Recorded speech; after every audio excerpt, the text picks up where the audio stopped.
Thank you for your time, Kevin. You're welcome. What a beautiful part of the world. Oh, thank you. We enjoy it. This is not home for you, but I could see you living here. Yeah, the other side of the state's even more beautiful to me, and less people, and we love it over there. So. You like less people? Yes, I like less people. Yeah, you deal with people every day, and a lot of people every day. Correct. So how do you juggle that? I've got a great support system, great people around me, amazing wife. All that makes it possible. John said at the production meeting yesterday, he mentioned let's make sure we're kind to people. No matter what, let's be good to people and let's be kind to people. That seems to be a mantra that you have at this racetrack. Yeah, it's a customer service business. We're providing entertainment. It's customer service, be kind, be humble, appreciate everybody that shows up here. And hopefully that people return that. I mean, you don't do it with that in mind, but hopefully you're paying it forward, right? Most people do. 99% of the people treat you as you treat them. Yeah. Are there any parallels between property development and the entertainment industry like you're working with here? Yeah, they're both tough businesses. I mean, it's a business. There's a lot of parallels in most businesses. So it's the amount of time you put in, it's the people you surround yourself with, et cetera, et cetera. Monica says you never stop. Well, we're not interviewing Monica, so I don't know what to say about that. Well, she says you're constantly on the go. I would assume that's absolutely truth. Pretty true. Yeah, I don't sleep a lot. No. So you told me that you crashed here pretty badly several years ago. Yes. What do you remember about that? It was a simple wreck. It just happened to be a piece of another car got in the cockpit with me and tore up my arm and ribs and put me out for a while. But I drove again afterwards. Yeah, it's just part of the game. It would have been easy though when the opportunity came up to purchase this place. To have a bad feeling in your mouth about this place. Oh no, it's been my home track, what I consider my home track forever, and I think it's important to keep a good presence in the Northwest. We have the fans here, we have the teams here. We just need to give them a great place to run. It's kind of cool. You have a whole another country to lean on as well for fan base. Yes, that's pretty cool. We appreciate that. Have you ever done the numbers on how many people cross the border? I don't know the exact numbers, but it's a chunk. We the Canadians support us well. Yes. I think the ease of crossing the border makes that a whole lot better prospect for you as well. 100%, absolutely. They're in and out, back and forth all the time. Yeah.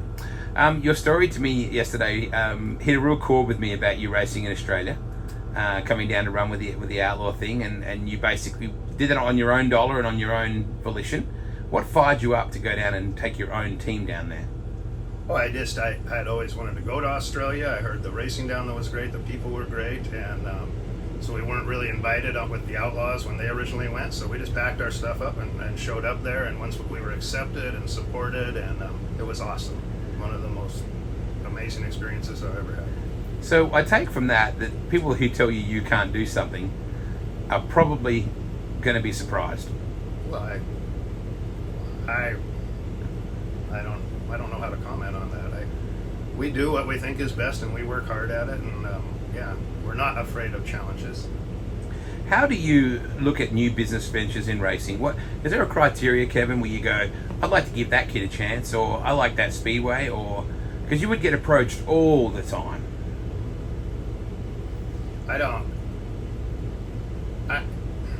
It's a passion, so it gets mixed up. I don't always make the best business decisions when it involves racing. So, I just support where I can support, who I can support, and we just do that as well as we can. So making decisions with your heart compared to your mind would be problematic?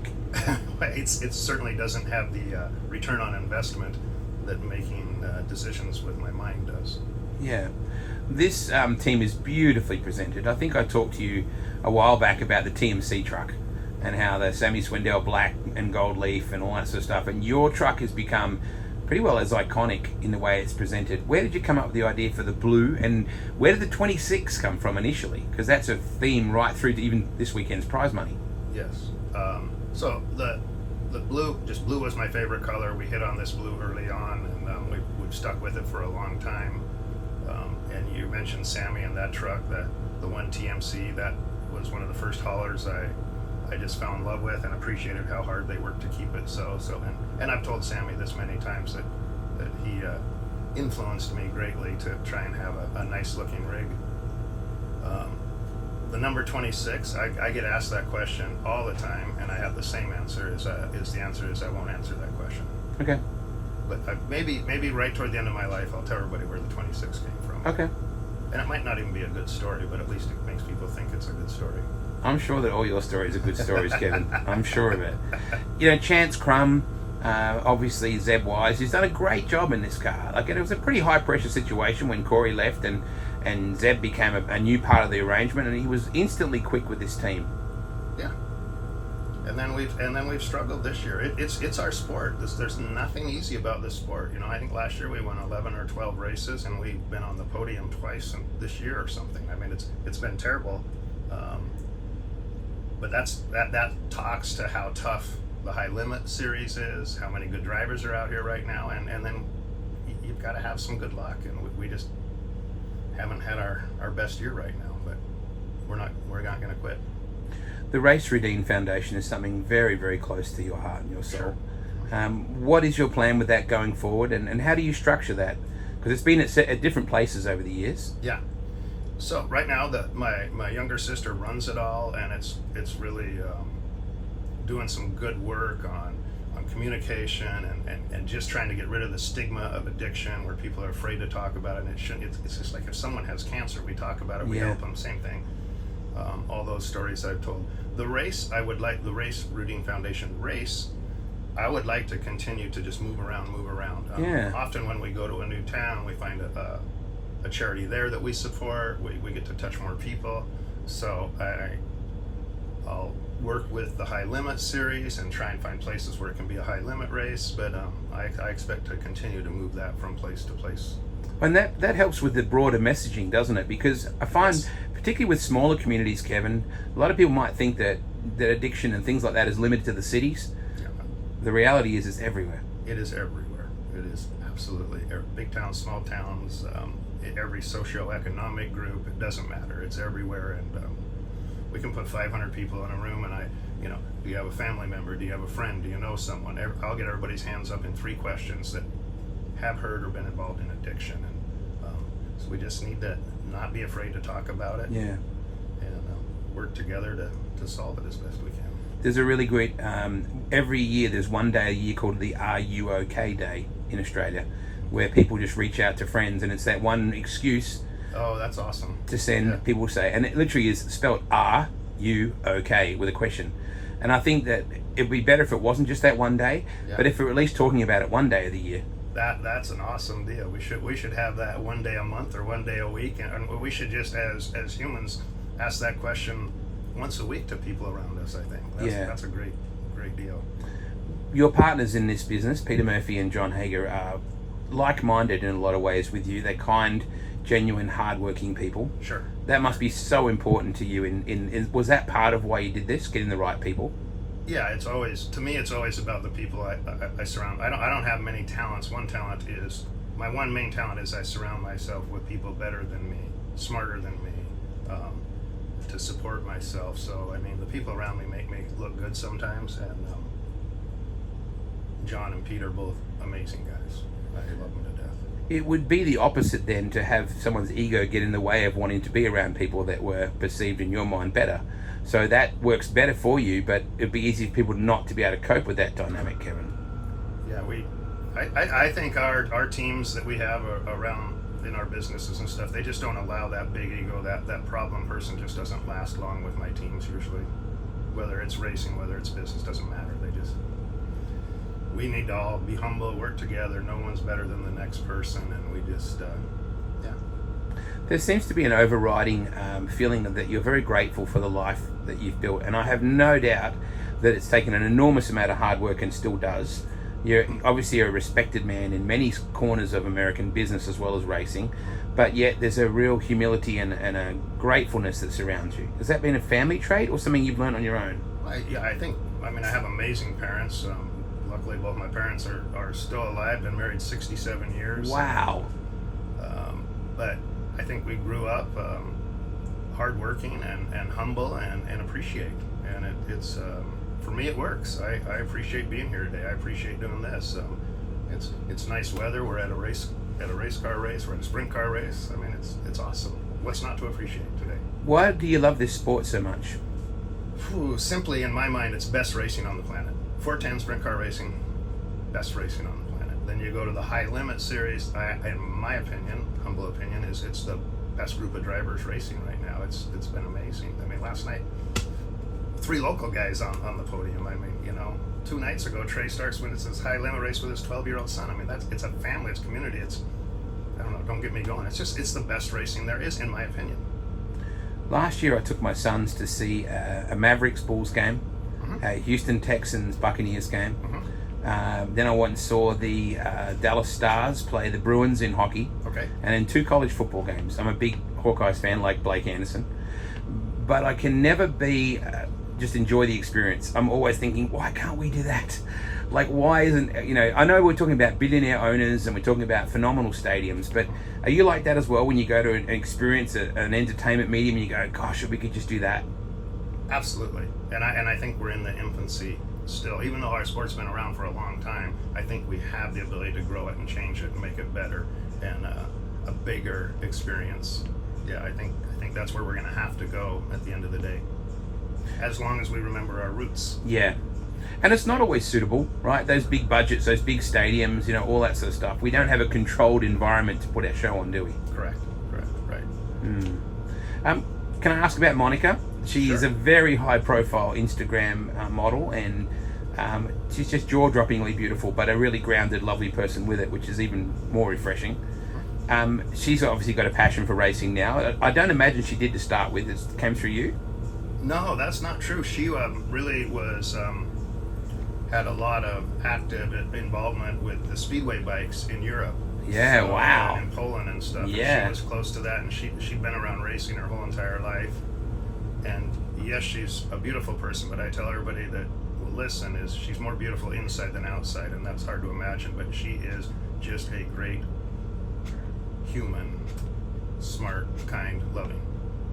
So your daughter is already starting to race. Yeah, that was her idea, and she's done pretty well with it this year. She's learning, at least. So what is she doing currently? She was in junior sprints at Deming, small track right up the way here, and she'll outgrow that. And we haven't exactly decided where she'll go next year, but it'll be on a dirt oval. I can guarantee you that. So will it be a sprint car one day? That's up to her. But if she wants, I probably know a guy that can help her do that. So I think you're right. yeah. The property development business for you, I can't imagine the pressures that you'd be under with city councils and constant regulations and all that sort of stuff. Is it greatly removed from the intricacies of running an entertainment medium, the actual regulations of it? We run into the same regulations whether we're going to build an apartment or if we're trying to put a new tower here in Skagit. It's the same planning people, the same environmental, so there's a lot of crossover, unfortunately, that goes to both of them. Neither one are easy. How do you make the decision to put this race team in different places? Before there was High Limit, you ran a combination of all-stars stuff. Did you have a lot of input into where you took the team, or did the team make that decision? No, I believe strongly in the High Limit brand, where they're taking our sport. No, it was 100% my decision. I stand by it, and I'm super happy with the decision, and I think, again, we've just scratched the surface of what the High Limit Series will do. There's always seems to be child prodigies popping up. I think Corey Day is right at the precipice of that at the moment. You don't have to think that, he is. Yes. I talked to Ronnie today, and Ronnie was a great racer back in the day himself. I got to race with him a lot, and he was. He certainly didn't, by the age of 18, nearly turn over $500,000 in one season, and I reminded him of that. Right. But I don't think we knew as much about them. When you and Ronnie were racing, there was no internet. There was no next Correct. big thing on YouTube and things like that. But Levi Hillier, another outstanding young man that you support. Yes. Every kid or every parent's kid would believe their kid is going to be the next Kyle Larson. Correct. And that's what we are as parents. We're proud of them. But how do you assess, what you do and want to do and not do with young talent? Levi is outstanding, and I would love to help 10 young men, but Levi stands out in his maturity, his car knowledge, his ability to communicate what the car is doing. I mean, he's next level stuff. He is an outstanding young man with a bright future. Again, I raced with Chad, his dad, family, comes from an amazing family. Levi has a bright future in our sport. This morning, Ronnie told me that one day Corey came home from kindergarten and he said, "What did you learn today?" And he said the kindergarten teacher told him the difference between bucket dippers and bucket givers. There are people all the time that dip into the bucket, but you want to become a person that gives back into the bucket. Has there been a profound, life-changing mantra that you learned from someone along the way that guides you? Again, it would just go back to how I was raised. I mean, you give back to your community, you help people where you can help. It's that kindness. And I think it gets paid back time. It's karma, whatever you want to call it. It gets paid back time and time again. So that just makes sense to me, to give to the community or help where you can help, and it comes back to you tenfold usually. I know you're uncomfortable with this because whenever I turn the spotlight back at you, you always look down at your logo. You are a rising tide of our sport. What you give to it, the way you present, the way you commit, the way you contribute. The Speedway here is just part of it. The way you boost prize money, the way you do the Race Rudeen Foundation. What you give to our industry is huge. And I just want to say thank you, Kevin, because you are a pivotal part of our industry, and thank you. I know. I don't know about that, but thank you for the nice compliment, and we're going to keep trying.